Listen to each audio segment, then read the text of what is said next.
My name is Emily, and I'm 29 years old. I've been married to my husband for 2 years, and I've recently become a full-time homemaker after experiencing childbirth for the first time. Despite the struggles I faced due to postpartum, the cuteness of my angelic son makes all my fatigue vanish. I can't help but gush. He has pure, adorable eyes. I bet he'll grow up to be a handsome boy. I'm already head over heels as a proud mother. However, despite my happiness, I have a problem. It's the presence of my mother-in-law, who visits us almost daily. My in-laws live about a 30-minute walk away. My mother-in-law started coming over to support me postpartum as a substitute for my busy husband and my parents who live far away. Although her help would normally be appreciated, she does little to actually assist me. Instead, she just lounges on the sofa, watching her Korean soap opera DVDs that she brings along. She's more of a burden than a help, expecting me to serve her tea and fetch her tissues. She was the one who offered to help, but what is she here for exactly? I have tried telling her, "I'm fine, you can go home," but I ended up getting an earful from my husband later that night. Undoubtedly, my mother-in-law complained to him about being sent away. Even though I asked him to stop because our son was crying, my husband still snapped at me. He's a real mama's boy. I wish I could go back in time and punch my past self for not noticing this before we got married. He insists that I replicate his mother's recipes and even tries to make me dress more like her. No matter what I say, my husband worships his mother as if she's a goddess. However, I continued to discuss the matter with my husband. "We don't need to rely on your mom. It would help so much if you could just help me out a little." "What? I work all day and I'm exhausted. Besides, I bet the baby is happier when you take care of him." Even when I'm talking to him, his eyes are always glued to the TV or his phone, showing no sign of being engaged in the conversation. Does he not care about our son? I'm just as exhausted as he is. With my eyes bloodshot from lack of sleep, fatigue, and stress, I glare at him. "Don't you dare complain to my dad. He's also busy and won't tolerate any unnecessary drama." For a moment, he turned his gaze to me, and my husband spoke as if to warn me. My father-in-law is nearing retirement, but still works a lot. I know he is busy. However, it would be a great comfort if he, who treats me like his daughter, could say something to my husband or mother-in-law. As I recall my conversations with my husband, my mother-in-law's inconsiderate voice snaps me back to reality. "Emily, the baby is fussing. Hurry up and soothe him down. It's the fun part of the drama now," she calls, not taking her eyes off of the TV screen. I stop folding the laundry to attend to my son. As I pass the back of my engrossed mother-in-law, I stick my tongue out at her in my mind. Being worn out from children and sleep deprivation, her presence, doing nothing but hanging around, has become a major source of stress for me. However, it has nothing to do with my son. If my husband is not willing to help, then I am the only one left for my son. Well, I should get going, She finally says when the clock strikes 5. She quickly gets up from the sofa, uses my dressing table as if it's her own, fixes her makeup perfectly, and goes out into the twilight city. Apparently, she is taking dance classes for her health and to maintain her beauty. From the time we met to discuss our wedding, she would brag, saying, I used to be a model, so it's a habit for me to stay presentable. "Thanks to that, people always think I'm younger than I actually am. It's a pain." She is 58, but admittedly, she does look younger than her age. That being said, if she's going to classes this late, she should just go during the day, instead of wasting time at my house. Grandma doesn't do anything, does she? As I spoke to my son in my arms, he was soundly asleep, gently breathing. An hour later, the doorbell rang. It was my father-in-law. Having been thoroughly tired of my mother-in-law's behavior for days on end, I ignored my husband's advice and had been secretly discussing the matter with my father-in-law over the phone.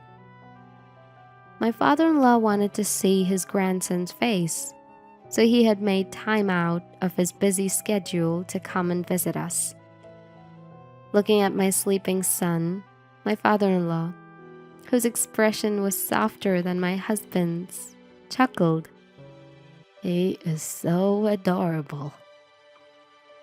So, she left in the evening today for her dance class without helping out the house again today? My father-in-law sighed as he looked around the mess in my house.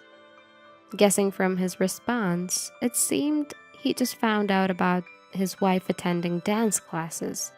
Seeing the state of my house, he must have realized that his wife really hadn't been helping out at all. My father-in-law bowed his head and apologized to me. "It's not your fault," I rushed to say, but he shook his head. My wife herself said she would support you, Emily. But this, I'll see to it that she doesn't come here from tomorrow. And I understand my son may not be much of a help, but if there's anything you need, let me know anytime." "Thank you so much," I responded gratefully. It seemed that my father-in-law was also worried about my husband's lack of interest in housework and childcare. For the first time in a long time, I felt the touch of kindness, and it brought tears to my eyes. About 3 months have passed since my father-in-law started visiting us. Thanks to him, my mother-in-law had stopped coming to our house. My mood has been brighter ever since. I never knew I could feel this relieved just by her not coming.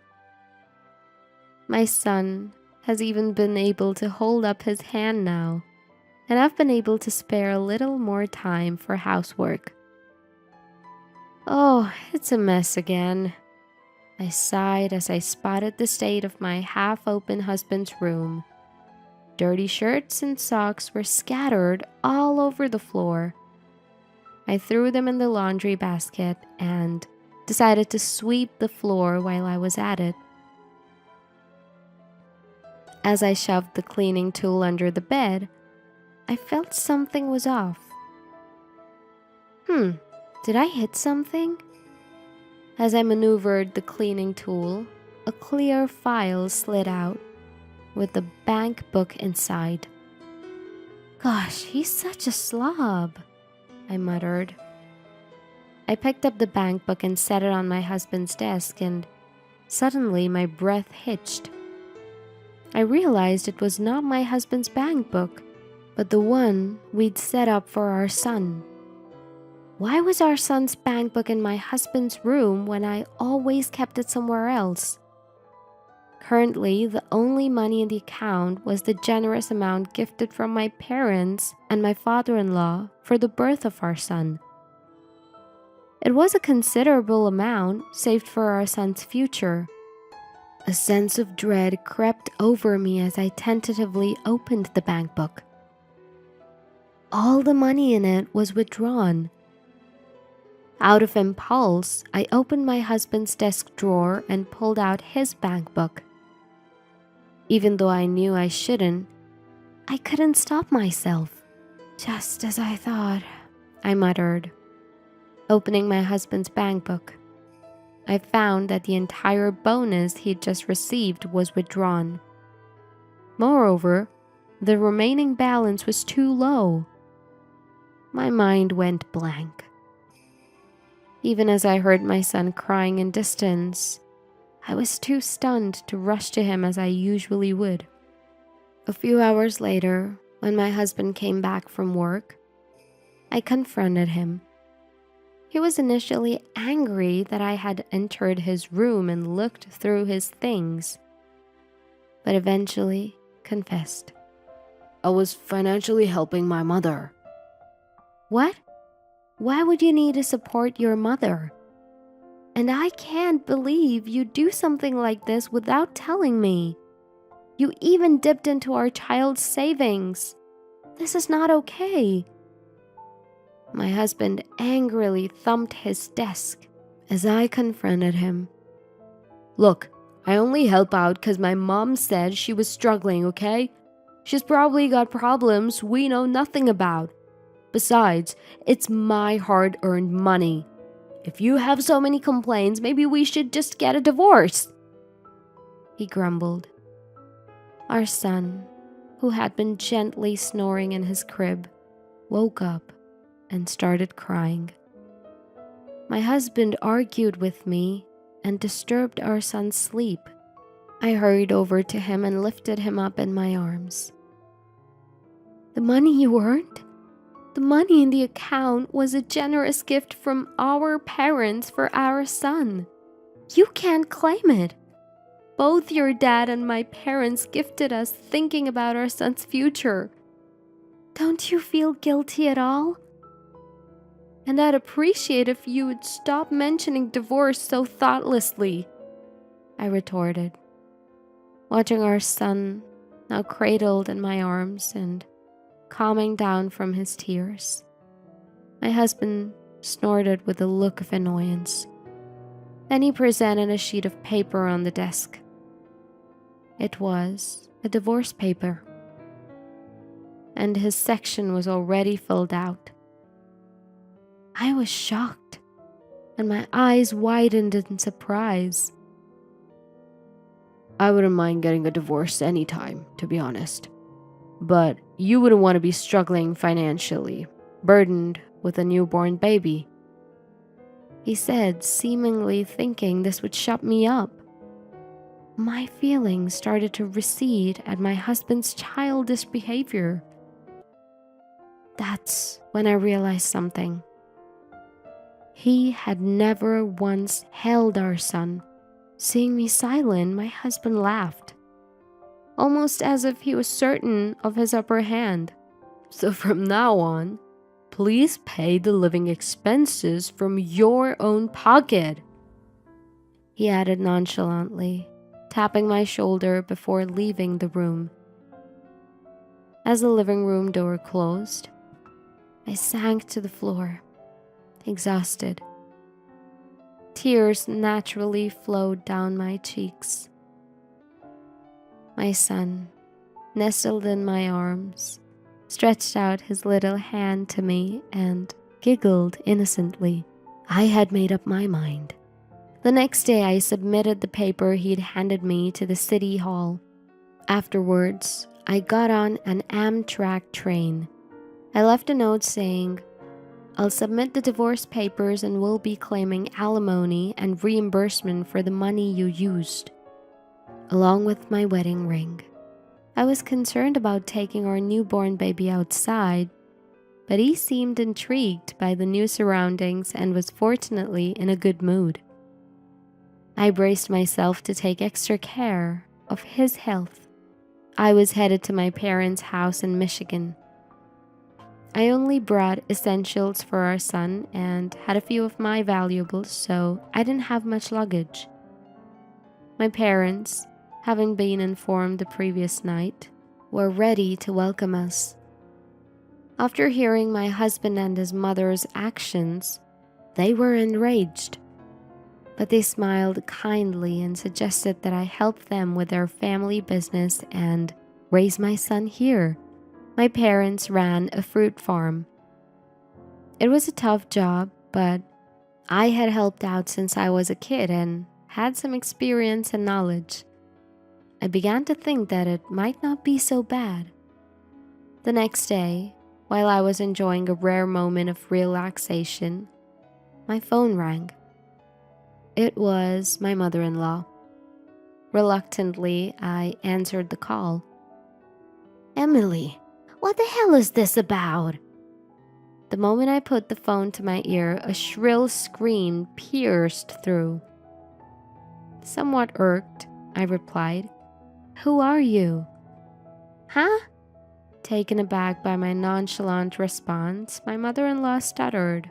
Feigning recollection, I exaggeratedly said, "Oh, is it you, mother-in-law? I'd completely forgotten about you since I've already divorced your son."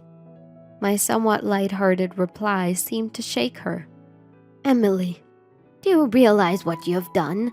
Acting so selfishly." I assumed my husband had to run to her, not expecting me to really go through with the divorce. It made sense that she was panicked enough to call. Selfish? I think the problem lies with your son, who presented me with a signed divorce agreement as a threat. Though it worked out just fine for me, I responded calmly. She didn't seem to understand. "I'll forgive you for this. Get to married to my son. He's so upset, he's crying right now." I wondered if he was still by her side. The image of my husband watching me talk on the phone with my mother-in-law, tears welling up in his eyes, sent a chill down my spine.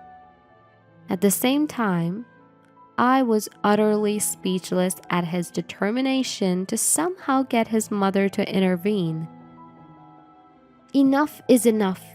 I don't need a mama's boy for a husband, or a mother-in-law who spends her night in male strip clubs. "Huh?" My mother-in-law choked on her words from the other end of the phone. "How do you know that?" It was clear she reacted to the mention of the gentleman's club. This happened last night. After my husband left the living room, I pulled out my phone. One call was to my parents to tell them I planned on divorce and coming home. The other was to my father-in-law, to whom I owe gratitude and an apology, to explain the situation. That's when my father-in-law revealed everything to me. The reason mother-in-law had been practically living at our house was to visit a male strip club that opened at 6 p.m. There were various reasons she stayed at a place during the day, the first being our house was closer to the club than hers. Plus, by spending her days at our house, she could avoid chores at her own place. She also used me and our son as excuses to get back late. All this worked in my mother-in-law's favor. Apparently, she had taken quite a fancy to one of the dancers at the club and had been spending a lot on him. It was hard to believe that my mother-in-law, who had always been a homemaker, had any money of her own. And she couldn't even drink alcohol because of her low intolerance. She had been withdrawing money from the bank account my father-in-law maintained, buying drinks for the dancers, while sipping sodas herself.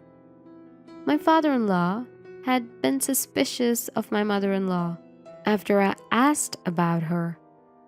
Despite being forbidden from coming to our house, my mother-in-law continued to find reasons to go out for a while. Realizing something was off, he followed her and discovered she had been a regular at a strip club. He was deeply shocked to find out about her escapades and the misses of his bank account. To think she'd even take money from her son and grandson. If only I'd found out sooner. I am deeply sorry, Emily. And to my grandson as well. The gravity of my father-in-law's guilt and apologies over the phone, having learned about our situation, was overwhelming. You lied to my husband for money because she didn't have enough to lavish on those entertainers, didn't you? My mother-in-law remained silent at my accusation. I could hear her husband's voice over the phone saying, "Mom, tell me that is all a lie." It seemed he had been listening after all.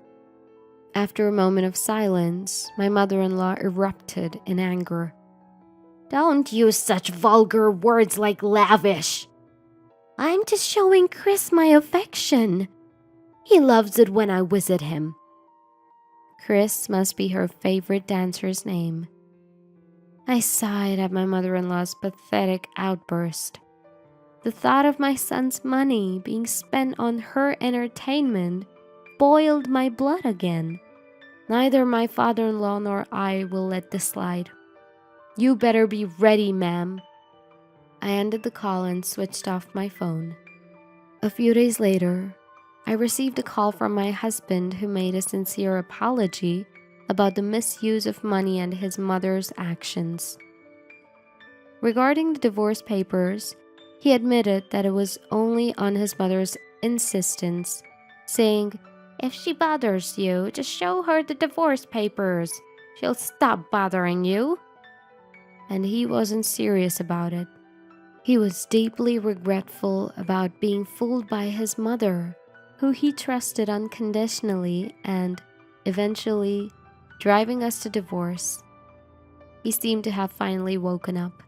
I'm truly sorry.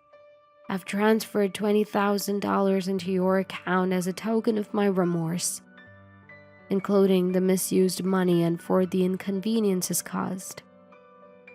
I hope this shows my sincerity. Let's start over and create a happy family. I need you, Emily, just as much as you need me. His words made my skin crawl. Reconciliation is not an option. I only need my son. From now on, I'll need child support. We can discuss this further with our lawyers.